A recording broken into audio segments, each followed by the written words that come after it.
Pak, Bu, Pak, tahu enggak betapa perjalanan saya capek sampai ke sini? Saya dari Makassar, naik mobil ke Pindrang, karena acara saya tadi pagi di kantor Bupati Pindrang. Naik mobil lagi ke Parepare, naik mobil lagi ke sini, berjam-jam baru sampai. Kenapa saya paksakan datang ke sini? Karena saya menghormati undangan Bapak Ibu sekalian. Jadi tolong hargai itu perasaanku.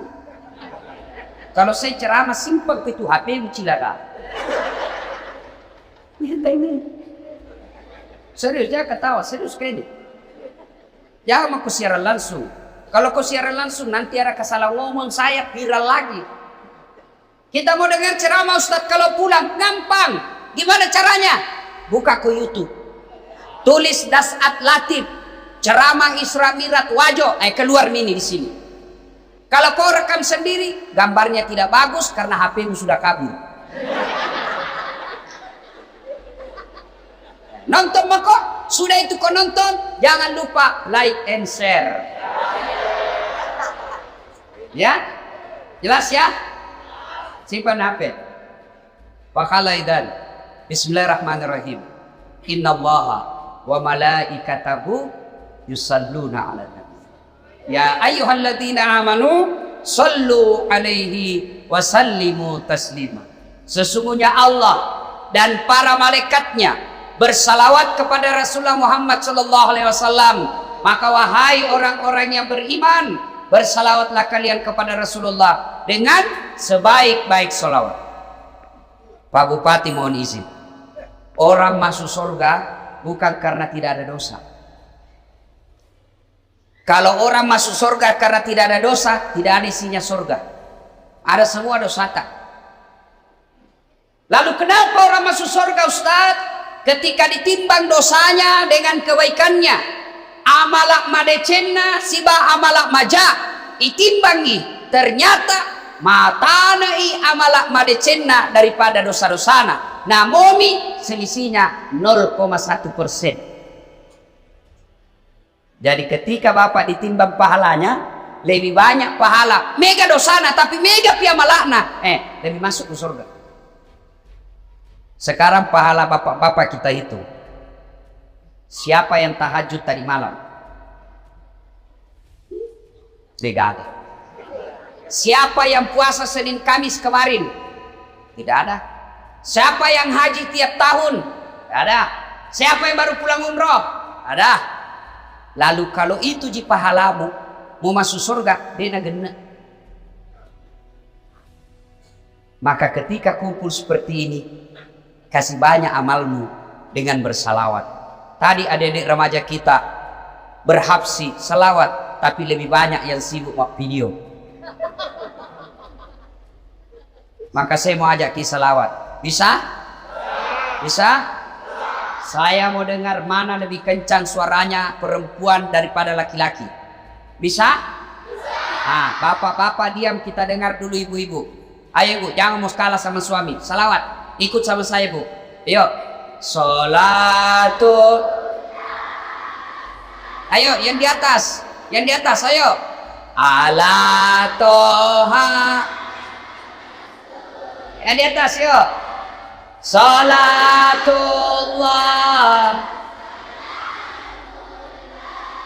ala yasin.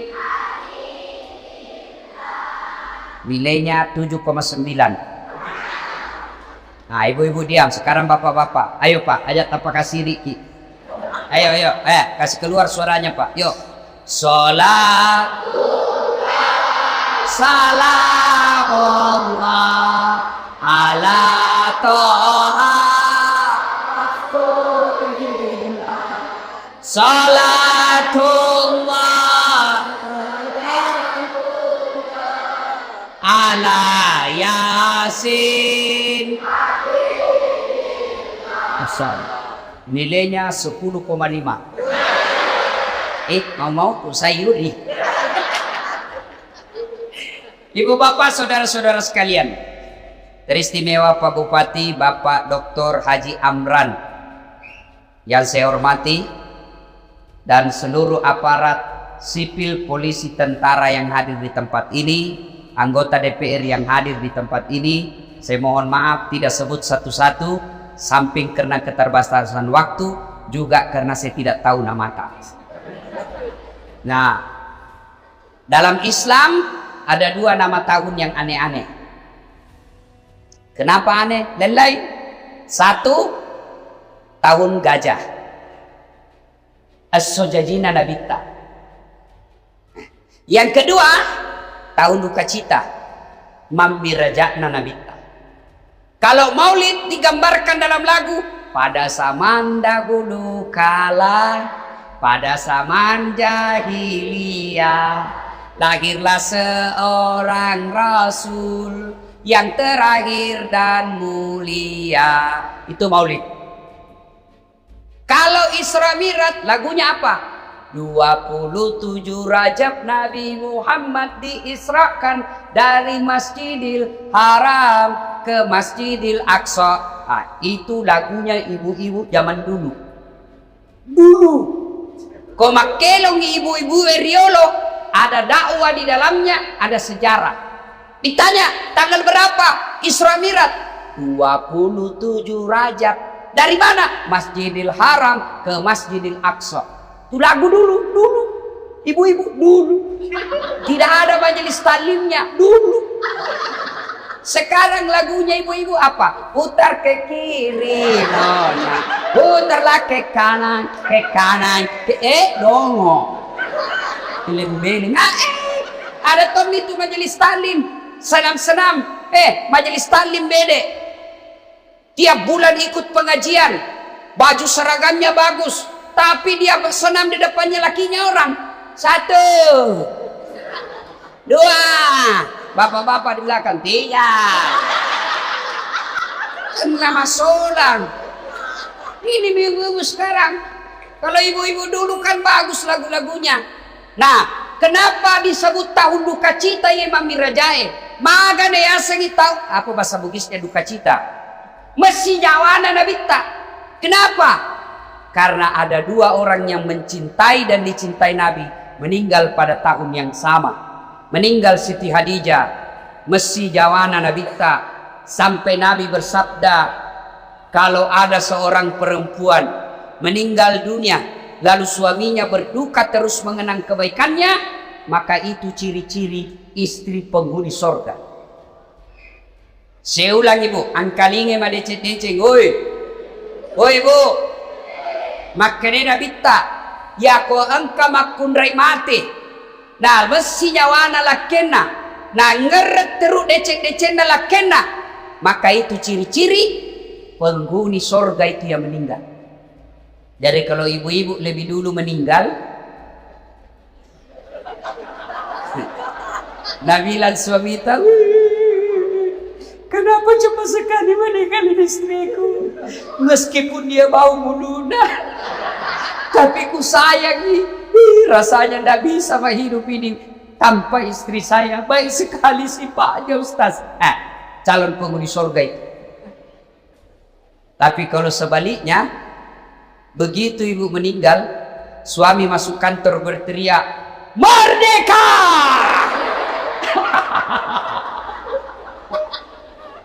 Calon penghuni neraka itu. Kada tahu itu perempuan akal-akal Satpol PP. Periksa terus HP-nya suaminya.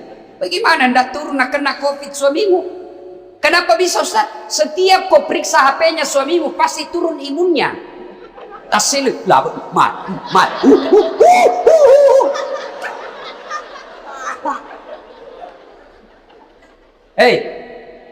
Nah, ketika Nabi sedih, ditinggal istri tercinta, maka dari pungan laut ta'ala, Jibril, lonumai.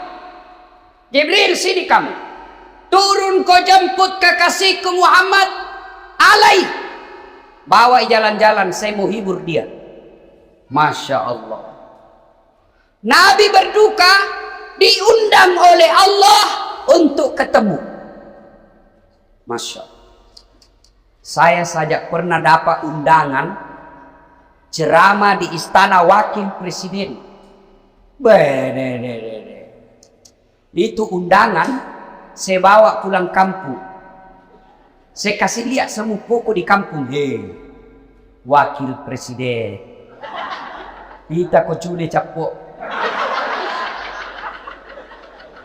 Coba. Itu baru wakil presiden ngundang. Sudah bangga. Bayangkan kalau Pak Bupati. Alena beliau na undaki. Na kiriga ki sura. Na tiwika ki ajudanna. Na undaki Pak Bupati lo bola jabatangin mandre. Deh. Masan nyawai Pak. Padahal Pak Bupati paling lama 10 tahun. Kalau untung. Kalau tidak 5 tahun. Wabillahi taufiq wal hidayah. Tapi baik ini Pak Bupati, baik. Begitu beliau tahu meskipun tidak diundang secara resmi, beliau tahu ada Ustadz Dasat Latif, jam 5 kasihan dia sudah tunggu saya. Menunggu ulama bukan artis. Bagus ini Pak Bupati. Alhamdulillah. Tanam maki Pak Bupati. Kalau tadi kita bilang jam 9, kalau mau maki jalan maki. Udah. Karena beginilah risikonya jadi bupati, banyak kesian kegiatannya. Jadi kalau beliau nanti izin pergi, jangan lagi bilang, oh Pak Bupati nak tinggalkan. Tidak, di tempat lain juga dibutuhkan.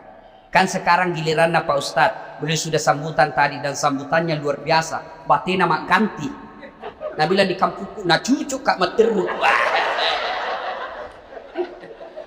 Ya rona tanya nama cucu masuk Pak. Masya Allah, Allahu Akbar. Nah, ketika Nabi sedih diundang, saya tidak usah cerita panjang lebar tentang Isra Mi'raj karena Bapak semua sudah tahu ceritanya. Diundang dan dikasih hadiah apa? Bukan puasa, bukan haji, bukan zakat, tapi diundang untuk dikasih apa? Sholat, sempadan 5 waktu. Maknanya, ketika ada masalahmu, Allah prioritaskan jalankan apa? Jangan kau tinggalkan Allah. Ada masalahmu, jangan kau jauhi Allah. Ada masalahmu, pacari Allah, dekati Allah. Bagaimana cara dekati Allah? Paling penting, paling utama, sholat 5 waktu. Nabi lagi ada masalah, lagi berduka ditinggal istri, lagi berduka ditinggal kakek beliau. Allah kasih, Muhammad sini, saya kasih kau hadiah. Apa? Sholat 5 waktu. Berarti kalau ada masalah Pak, pakai sini sampajat. Ada di sini tidak ada masalahnya? Ada? Muka-muka pun masalah sama selain ini. Siapa paling banyak masalahnya di tempat ini? Siapa? Pak Bupati. Kenapa paling banyak masalahnya? Melaksanakan janji-janji kampanye. Kapan lagi kita nasihati bupati? Kalau kau kan tidak bisa kau nasihati bupati. Kalau saya marah, biar ini marah saya pulang nanti selesai. Semua punya masalah. Pak Andi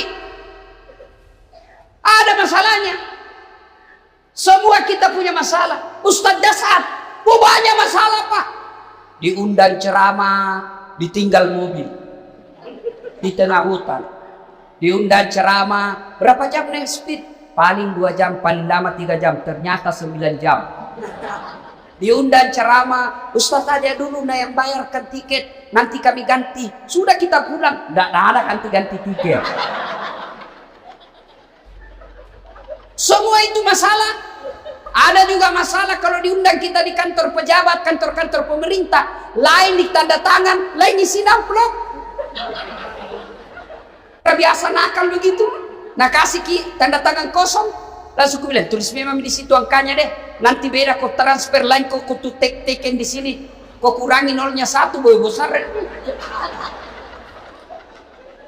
Semua ada masalah. Apalagi masalah? Masalah paling besar buat kami ini para pendakwah, hampir tidak pernah di rumah. Saya tinggalkan istri, hanya tinggal sampai 2 jam pergi lagi. Saya pulang nanti di paling sampai di Makassar jam 4. Jam 6 ke bandara lagi. Sering tinggalkan istri, sering tinggalkan anak, sering tinggalkan keluarga. Lagi dalam perjalanan tiba-tiba dapat telepon, Malasen dok. Gelisah kita mau pulang tapi jamaah juga menunggu. Semua orang ada masalah. Masalah paling berat buat sekarang saya Pak Bupati, banyak janda-janda curhat. Dek, kenapa kau yang ribut?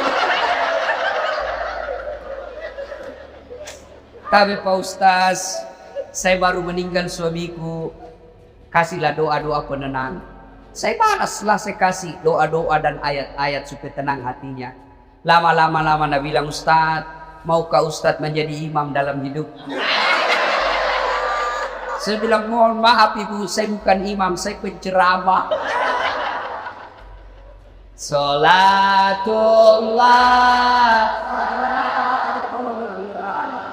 ala toha rasulillah. Salatullah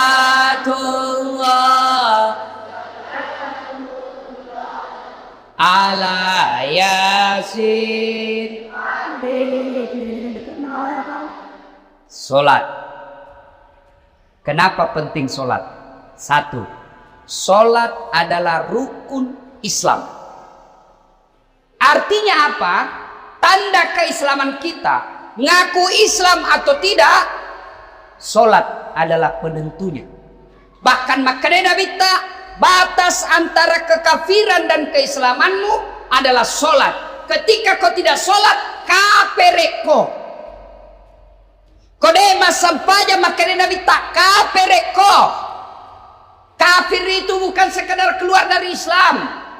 Kafir itu bukan sekadar tidak percaya kepada la ilaha illallah Muhammad Rasulullah. Biar kau ucapkan syahadat, kau yakin tentang dua kalimat syahadat, tapi kau tidak sholat, kata Nabi, kau kafir. Tuh. Jadi kalau ada yang bilang, oh tidak penting sholat, yang paling penting hatimu dong. Tanya siapa nabinya, di mana dia dapat dalil itu? Kalau orang bilang yang penting hatimu baik, maka orang pertama tidak sholat Nabi. Adakah yang kalah kebaikan hatinya Nabi? Tapi Nabi baik akhlaknya, bagus hatinya, beliau tetap sujud beribadah kepada Allah. Jadi penting sholat. Kenapa penting? Karena dia adalah tanda keislamanmu. Dua, kenapa penting sholat? Karena sholat adalah puncak penghambaan kepada Allah. Artinya apa? Bapak haji masih boleh ada kegiatan lain. Pergi haji sambil dagang boleh.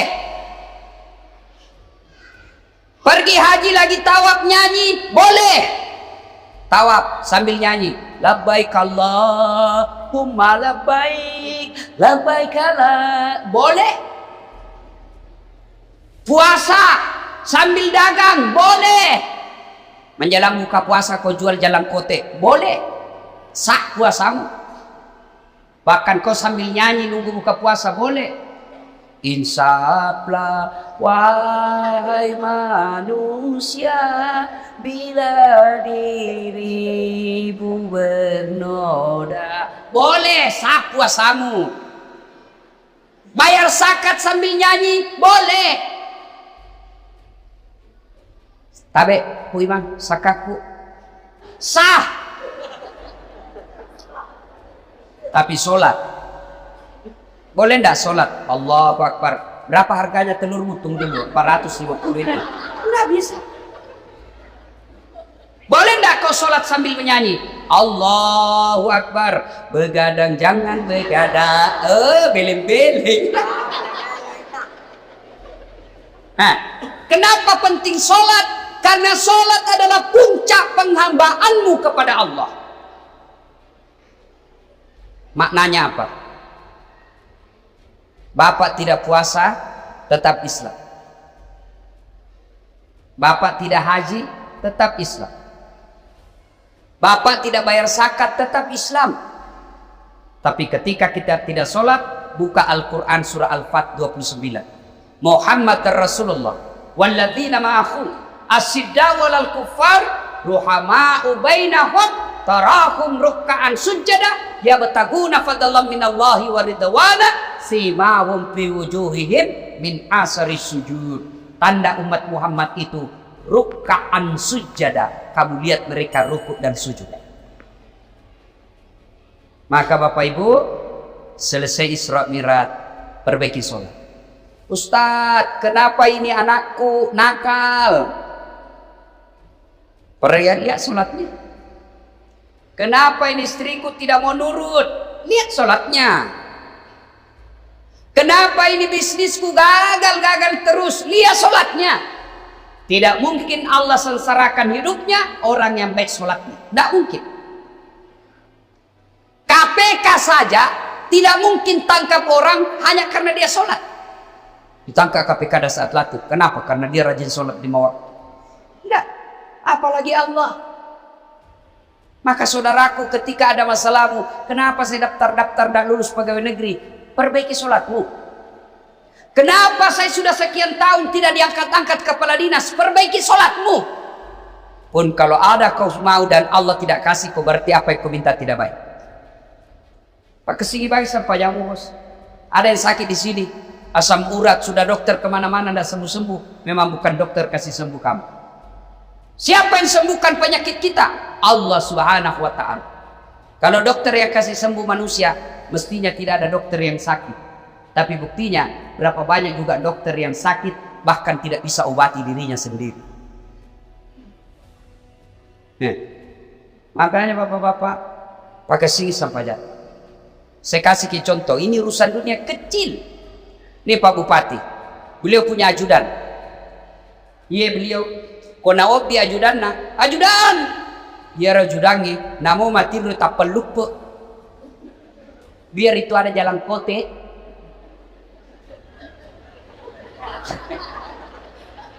Iya Pak.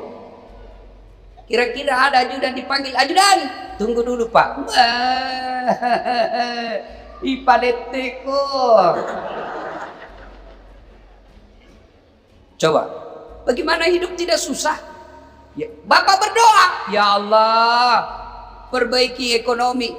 Ya Allah, sembuhkan penyakitku. Ya Allah, bahagiakan kami. Allah dengar itu doamu. Nang kali mana puangnya? Maka dari puangnya, hayya alal falah. Lo namai. Lo namai. Walekko iram sapai. Walekko iram lau. Lo namai. Itu artinya hayya alal falah. Meko. Walekko. Tapi kalau Allah ya alal falah, apa kita bilang? Tunggu. Engkau panggeli. Maka dipanggil urusan pada panggeli. Maka ibu bapak, saudara-saudara sekalian, perbaiki sholat. Kalau sholat baik, kecil buat Allah kasih kalian apa ya? Saya sudah sholat Ustaz. Jangan cukup sampai di situ. Mari. Sholat jamaah. Alhamdulillah. Masjid kita cantik. Saya terpersona.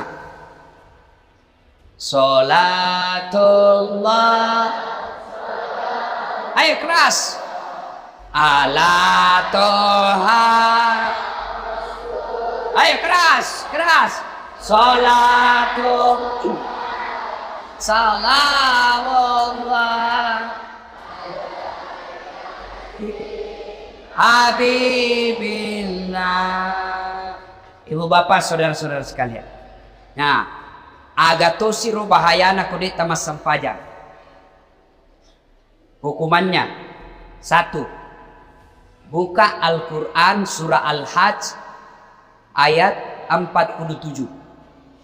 Di situ Allah jelaskan, 1 kali kau tinggalkan sholat, Allah hukum kalian 1 hari di neraka. Berapa yang disebut 1 hari di neraka? 1000 tahun dunia. Jadi kode mas sampaja subuh nak bos, sieso ko itu no ko neraka. Siage ya sieso si 10 tahun lino. Jadi kalau 5 kali tidak sholat 1 hari semalam, 5000 tahun kalian dibakar api neraka. 5000. Ada di sini 150 tahun umurnya. Ada 80 saja paling gagal sama kau. Walilu no. Pembantumu kau kira istri. Iya. Ayo. Hati-hati. Pikirkan bagi mereka yang malas sholat.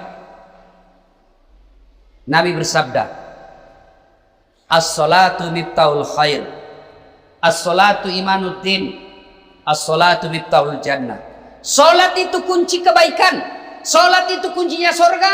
Salat itu tiang agama. Tidak ada sholat, tidak ada tiang agamamu. Tidak ada sholat, tidak ada kunci surgamu. Tidak ada sholat, tidak ada kunci kebaikanmu. Maka begitu kalian tidak sholat, Allah perlihatkan semua pahalamu. Dashat, ini puasa Ramadanmu. 40 tahun kau puasa. Ini hajimu 2 kali kau haji. Ini umrahmu 4 kali umroh. Ini kau punya sedekah. Ini kau bangun masjid. Ini silaturahmimu. Ini papa bukamu. Banyak amalmu. Kayak kuncinya. Apa kuncinya? Sholat 5 waktu. Tidak ada. Allah berfirman, semua amalnya dihapus. Hati-hati kalau bapak tidak sholat. Gak ada gunanya. Pertama kali bapak diperiksa ketika sudah masuk di kubur, bukan haji, bukan sedekah, bukan zakat.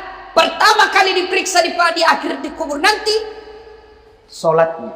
Maka dia Nabi tak ya kau makasih sampai jannah amala madecena di parisamanan nih. Kode nama kasih sampai jannah amalakna langsung hapus, tidak ada gunanya. Hati-hati. Itulah sebabnya ketika orang mau sholat, malaikat berusaha menggagalkan karena sholat adalah kunci dari semua kebaikan. Alhamdulillah. Bapak-bapak yang sudah rajin sholat, alhamdulillah. Tapi yang belum sholat, hati-hati. Kita juga yang sudah sholat, perbaiki lagi kualitasnya. Jangan sampai sholat 30 tahun sholat tapi masalah tidak mau berhenti dalam hidup. Kenapa? Karena kita main-main sholat. Allah.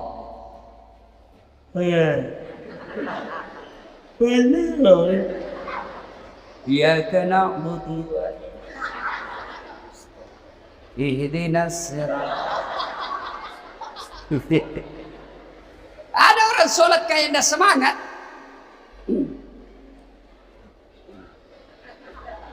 Mana tuh dia namandret? Kayak orang tidur. Allah.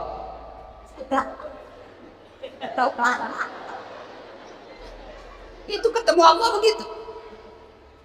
Ada juga yang terlalu semangat. Allahu Akbar. Biga fagur kuma sampanya makai cilaka. Kau ketawa karena kau bayangkan dirimu sendiri. Oh, sholat kayak ditiup angin. Ada juga sholat standar samping. Pada cengi bos. Ada juga sholat kul-kul. Kau mas sampanya lagi. Kul-kul tidak baca. Malas itu apa tuh? Allah.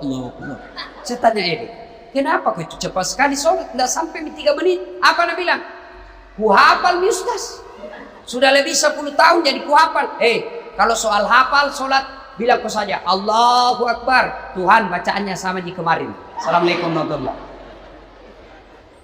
Ayo, tidak ada gunanya Isra Mi'raj begini kalau bapak belum memperbaiki sholat. Saya yakin saudara-saudaraku, orang Wajo bagus agamanya, rajin sholatnya. Tapi mari perbaiki kualitas sholat kita. Baju jangan itu juga dipakai menjudi, itu dipakai mencuci, itu dipakai memasak, itu dipakai ke sawah, itu juga pakai tidur, itu dipakai ke toilet, pakai lagi sholat. Salah, tapi tidak, bukan salah, tapi membuktikan bapak tidak serius menghadap kepada Allah. Usaha keutama kita sampaikan selayar wajudta khusus ketemu dengan Allah. Ada yang tanya saya, Ustaz, boleh itu sholat tidak pakai celana dalam? Bapak-bapak tanya begitu. Boleh, tapi bayangkan itu kalau ruku kok talik.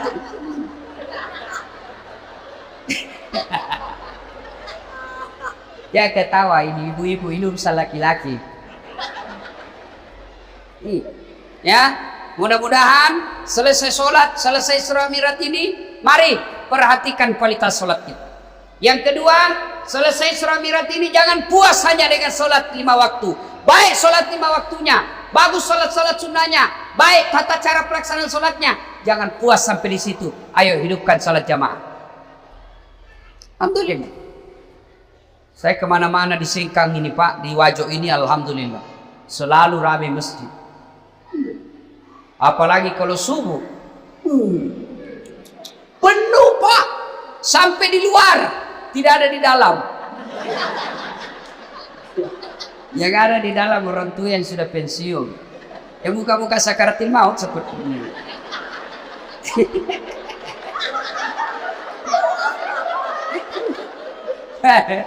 Akhirnya sampainya subuh, lomba batu.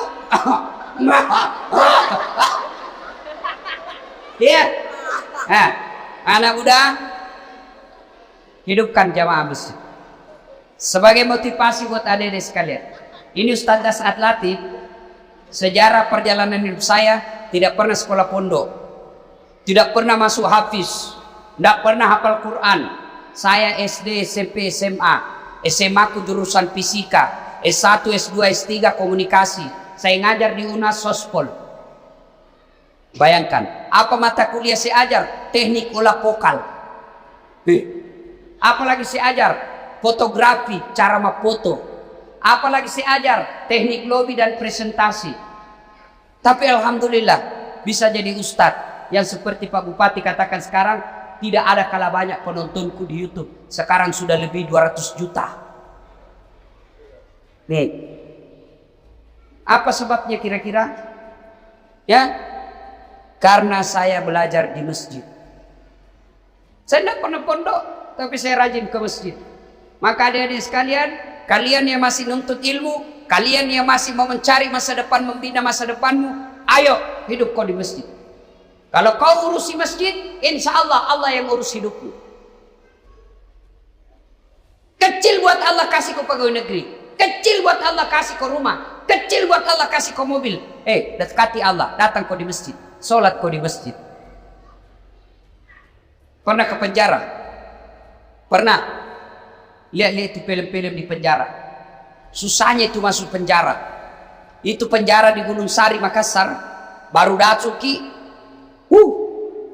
ada pengamannya situ, polisi sama satpol. Security. Pintunya dijaga polisi. Masuk baru 5 meter jalan, pintu lagi. Pagarnya besi baja. Jalan lagi 10 meter, pintu lagi, besi baja lagi. 5 pintunya besi, baru bisa masuk ketemu penjara. Tapi meskipun susah begitu masuk penjara, banyaknya penghuninya di dalam. Penuh pol. Masjid tidak ada penjaganya. Buka 24 jam. Tapi kenapa masjid sepi? Itulah sebabnya adik-adik, kalau ada yang bilang susah masuk surga, salah kondi. Masuk sata masuk surga Ustaz, salah kok. Ya roh masuk saya mata neraka. Susah masuk surga, tidak. Yang susah masuk neraka. Kenapa bisa Ustaz? Judi. Bayar atau gratis? Bayar. Narkoba bayar atau gratis? Bayar. Berzina bayar atau tidak? Bayar. Korupsi? Ditangkap polisi. Semua itu pintu masuk neraka. Dibayar Pak. Berjamaah? Gratis. Puasa? Gratis. Ngaji? Gratis. Pengajian? Gratis. Zikir? Gratis. Naik haji? Kalau mampu. Mampu Pak kok. Dan itu semua mengantar kalian masuk ke dalam surga. Maka adik-adik sekalian, Bapak Ibu, ayo hidupkan sholat jamaah. Biasanya orang malas sholat jamaah kalau masjidnya tidak cantik. Penceramanya juga kadangkala neraka saja terus cerita. Mulai salam pertama sampai terakhir neraka saja cerita. Kau dibanting, dilipat, ditusuk pantatmu, digunting. Dia bilang udah jauh ku bisik, dikit takut. Ayo, maka alhamdulillah ada keluarga kita, andai tolan kita, si Jita, si Kampota bangun masjid yang cantik ini. Masya Allah. Pak, kalau Bapak bangun masjid, datang aja ke masjid itu sudah dilindungi. Di Padang Masar masuk 7 golongan dilindungi. Apalagi kalau Bapak bangun masjid. Kalau Bapak belum bisa bangun masjid, cara makmurkan masjid, datanglah sholat berjamaah di masjid. Ibu bapak saudara-saudara sekalian, banyak yang mau disampaikan, tapi waktu yang terbatas. Insya Allah lain waktu dan kesempatan kita akan lanjutkan. Hikmah terpenting dari Isra Mi'raj ini, sholat. Dek gaga gunana poleki Imam Miraja tiap tahun. Selalu dengar ceramah, tapi sholat tak belum bagus, tidak ada gunanya. Pun kalau kita sudah sholat, mari tingkatkan kualitasnya, perbaiki rukun-rukun dan syarat-syaratnya. Kalaupun sudah lengkap semua rukun dan syaratnya, jangan puas sampai di situ. Mari lengkapi dengan datang sholat berjamaah di masjid. Bapak Ibu Saudara-saudara sekalian, inilah tausiah kita pada taklim kita kali ini.